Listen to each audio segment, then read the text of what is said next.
ஜாதகத்தை பார்த்து நாம் பலன் சொல்கிறதுக்கு முன்னாடி எந்தெந்த கிரகங்கள் என்னென்ன நிலையில் உட்கார்ந்துருக்குது, பாசகனாக இருக்கா, வேதகனாக இருக்கா, போதகனாக இருக்கா, இப்படி பல அவஸ்தைகள் கிரகங்களுக்கு இருக்குதுங்க.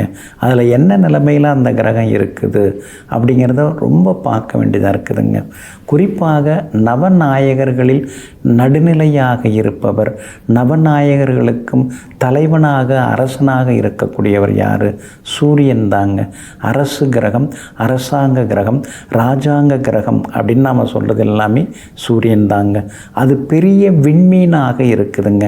அந்த விண்மீனுக்கு தகுந்தாற் போல மற்ற கிரகங்கள் எப்படி இருக்குது, அதாவது சூரியனிடமிருந்து மற்ற கிரகங்கள் எத்தனை தூரம் விலகி இருக்குது, சூரியனோட எத்தனை கிரகங்கள் சேர்ந்து இருக்குது அப்படின்லாம் நம்ம பார்க்க வேண்டியதாக இருக்குதுங்க. இப்போ ஜோதிட சாஸ்திரத்தில் பராசரர் என்ன சொல்கிறாரு, அஸ்தங்கம் அப்படின்னு கிரகங்களுக்கு ஒரு அவஸ்தையை சொல்கிறாரு. அதாவது சூரியனோட எந்தெந்த கிரகங்கள் எத்தனை டிகிரி நெருங்கி இருந்தால் அது அஸ்தமனம் ஆகுது, அஸ்தங்கம் ஆகுது அப்படின்னு சொல்லப்பட்டிருக்குங்க. பொதுவாக மற்ற ஜோதிட நிபுணர்கள் என்ன சொல்கிறாங்க அப்படின்னு பார்த்திங்கன்னா, சூரியன்கிட்டேருந்து அதாவது 13 டிகிரிக்குள்ளார சுக்கிரன் இருந்தால் சுக்கிரன் அஸ்தமனம் ஆயிடுறாரு. அதே போல் 15 சூரியன் எந்த பாகையில் உட்கார்ந்துருக்காரோ, எந்த டிகிரியில் உட்கார்ந்துருக்காரோ அதுலேருந்து 15 டிகிரிக்குள்ளார செவ்வாய் இருந்தால் செவ்வாய் அஸ்தங்கம். அதே மாதிரி 17 டிகிரிக்குள்ளார இருந்தால் சனி பகவான் அஸ்தங்கம். 23 டிகிரிக்குள்ளார இருந்தால் குரு பகவான் அஸ்தங்கம்.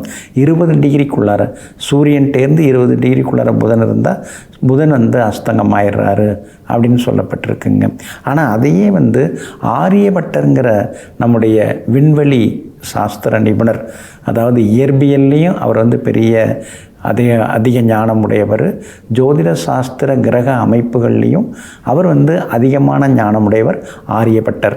அந்த ஆரியபட்டர் என்ன சொல்கிறார் அப்படின்னு சொல்லி பார்த்திங்கன்னா, அதாவது சூரியன்டேருந்து 12 டிகிரிக்குள்ளார சுக்கிரன் இருந்தால் தான் அஸ்தங்கம், 12 டிகிரியை தாண்டிடுச்சுன்னா அது அஸ்தங்கம் கிடையாது அப்படின்னு சொல்லியிருக்கார். இப்போது இந்த அஸ்தங்கம்னா என்ன? சூரியனுடைய ஒளி கற்றையால் கிரகங்கள் தன்னுடைய வலிமையை அது இழந்து விடுது. இப்போ சூரியனுக்கு பக்கத்தில் நாம் ஒரு மெழுகுவத்தி ஏற்றி வச்சோம்னா மெழுகுவத்தி தெரியாமல் போயிடும். அப்போ அந்த மெழுகுவத்திக்குரிய குணங்கள் எதுவுமே இல்லாமல் போயிடும். அப்போ சூரியனுக்கு அதாவது கரெக்டாக 12 டிகிரிக்குள்ளார சுக்கிரன் உட்கார்ந்துருக்காருன்னா சுக்கிரனால் கிடைக்கக்கூடிய நல்லதெல்லாம் இருக்குது இல்லைங்களா, அது நமக்கு கொஞ்சம் கொஞ்சமாக தான் கிடைக்கும். சுக்கிரன் யார்? களத்திரக்காரகன், தாமதமாக திருமணம் முடியும். சுக்கிரன் யார்? கட்டிடக்காரகன், வீடு சொத்தெல்லாம் தாமதமாக தான் வாங்க முடியும். அதே மாதிரி சுக்கிரன் யார்? வாகனக்காரகன், வண்டி வாகனம் எல்லாம் பெருசாக புதுசாக உடனே அமைஞ்சிடாது, தாமதமாக அமையும். இல்லைன்னா புதுசாக வாங்காமல் செகண்ட் ஹேண்ட் வெஹிக்கிள் வாங்குற மாதிரி இருக்கும். இந்த மாதிரி சுக்கிரன் பலவீனமாக சூரியனுடைய ஒளியால் அஸ்தங்கம் ஆகியிருந்தால் இந்த மாதிரி அவஸ்தைகளெல்லாம் உண்டுங்க. அதே போல் செவ்வாய், சூரியனும் செவ்வாயும் 15 டிகிரிக்குள்ளே இருந்தாங்கன்னா செவ்வாய் அஸ்தங்கம் ஆயிட்டாரு அப்படின்னு அர்த்தம். செவ்வாய் யார்? பூமிக்காரகன். எல்லாம் பண்ணிட்டாங்க, ஆனால் என் பேரில் இடமே இல்லைங்க, ஒரு மனை கூட வாங்க முடியல, ஒரு வீட்டு மனை கூட வாங்க முடியல அப்படின்னு சொல்லலாம் ஆதங்கப்படுவாங்க. அப்போ அவங்களுக்கு செவ்வாய் சூரியனால் அஸ்தங்கமாயிருக்கு அப்படின்னு அர்த்தம். கூட பிறந்தவங்க 4-5 பேருங்க, ஆனால் யாராலையும் எந்த பலனுமே கிடையாது.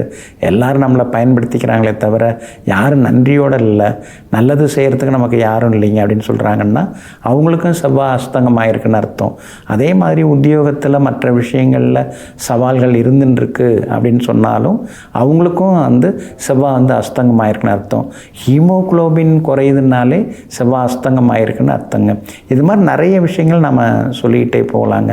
அப்போது ஒரு கிரகம் சூரியன்டேருந்து நெருங்கி சூரியனுடைய ஒளியால் அந்த கிரகம் வலுவிழந்து மங்கி கிடந்தால் ஏற்படும் பாதிப்புகள் இதெல்லாம் சொல்லப்பட்டிருக்குங்க. இந்த பாதிப்பு வராமல் இருக்கிறதுக்கு ஏதாவது பரிகாரம் இருக்கா, அந்த பாதிக்கப்பட்ட கிரகம் வலுவடைகிறதுக்கு ஏதாவது பரிகாரம் இருக்கா அப்படிங்கிறத அடுத்த ஒரு நாளில் நாம் பார்ப்போங்க. நெஞ்சிற்கினியவர்களே, மங்களவாரமாகிய இன்றைய நாள் உங்களுக்கு அனைத்து சௌபாக்கியங்களையும் அள்ளித்தரும் அதிர்ஷ்டகரமான நாளாக அமையட்டும். மீண்டும் நாளை காலை சந்திப்போம். நன்றியுடன் உங்கள் ஜோதிட முனைவர் KP வித்யாதரன். வணக்கம்.